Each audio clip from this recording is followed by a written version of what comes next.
Hello, boys and girls. Well, we are going to continue our practice today on two-digit subtraction. And today we're going to look at how addition and subtraction is related. And so that will help us to find some of our answers that we're trying to do with the two-digit numbers. Now, I want to remind you what back we talked about related addition and subtraction sentences when we were still talking about single digit addition and subtraction. So I'm going to use this space just to kind of refresh your memory.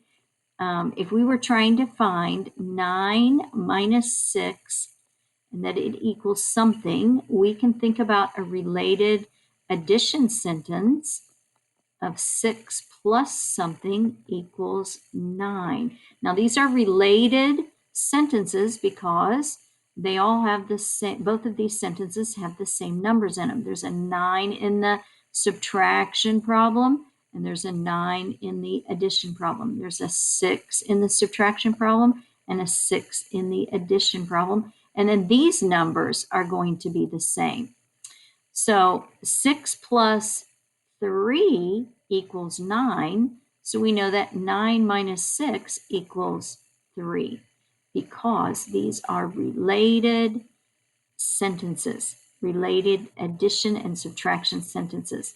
They're related because, in a family, you are related. The same way that these numbers are all part of the same fact family, where there's two addition, two subtraction problems that all have these same numbers, 9, 6, and 3.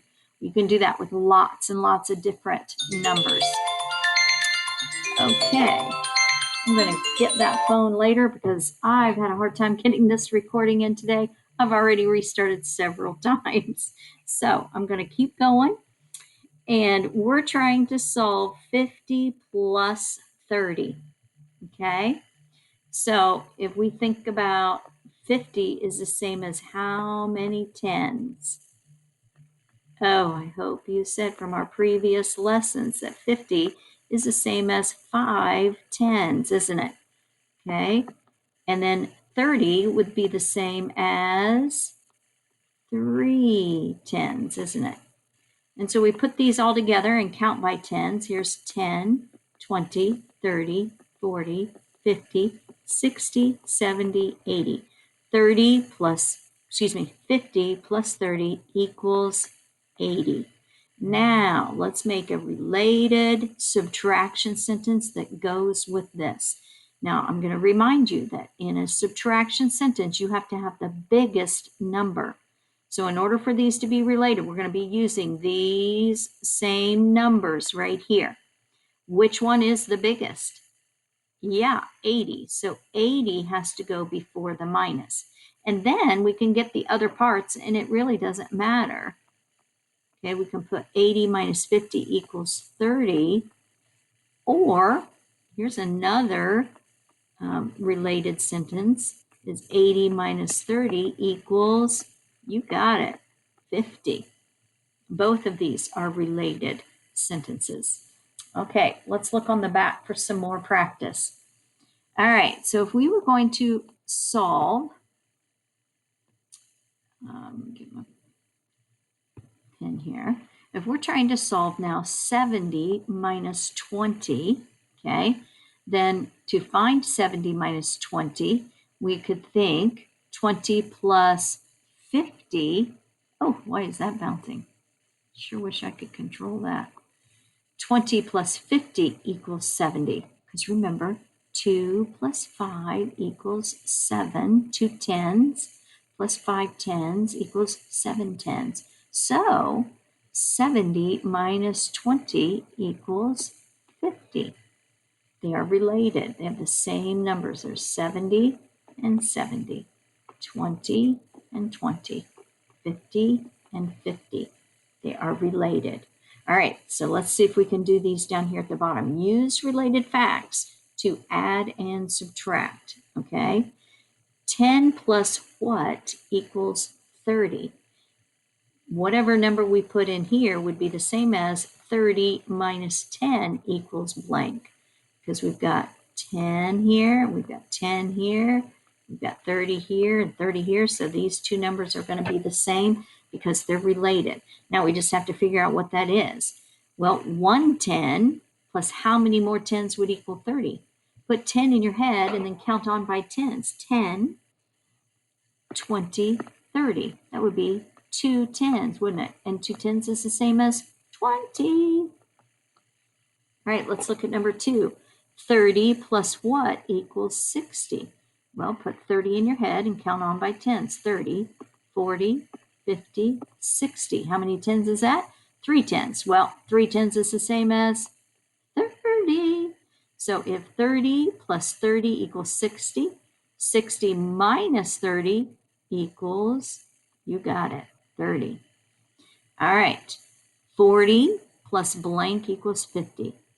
40 in your head, count on by tens to 50. 40, 50. How many tens is that? That's 110. 110 is the same as a 10. So 50 minus 40 equals 10. All right, you try this one. 40 plus something equals, 20 plus something equals 40. 20 in your head, count on by tens and stop at 40. 20. What is that? Yeah, 2 tens is 20.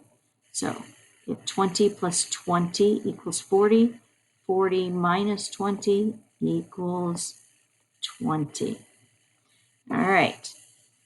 Now they have the subtraction sentence, and then we have to write the related addition sentence. Up here, we started with addition, and then we filled in the number for the subtraction. But it doesn't matter. We can still do it, right? Because we're just going to think about, okay, if we're going to find 80 minus 50, well, that would be the same as 50 plus something equals 80, doesn't it? So here's our addition sentence. 50 in your head, count on and stop at 80. 50, 60, 70, 80. How many tens is that? That's 3 tens, which is the same as 30, isn't it? Okay, 90 minus 70 equals what? Let's figure out this addition sentence. We know that 70 is one of the parts, okay, because where we had to have the biggest number before the minus, we also have the biggest number at the end when it's addition. Did we do that over here? 80, 50, 30. 80 is the biggest number. Yep, we got 80 at the end of the addition problem. So the sum is the answer to an addition problem. So it's always got to be the biggest number. So 70 plus something equals 90. Put 70 in your head, count on by tens, and stop at 90. Ready? 70, 80, 90. How many tens is that? 2 tens, which is the same as 20. Yeah. Okay, tell the related addition fact that you would use to find 60 minus 40 and explain. Think about that a minute. What addition fact would you use in order to find the answer to 60 minus 40? We don't know, we're thinking 60 minus 40 equals something, which is the biggest number before the minus 60. So we know that 60 has to go over here, and 40 could go in either one of these places, either one of these. 40, count on and stop at 60. 40, 50, 60. How many tens is that? 2 tens is the same as 20. So 60 minus 40 equals 20. That's a 0, but I ran out of space and it looks like a 1. Sorry. All right. Well, I think you're ready to do some practice on your own. Good luck.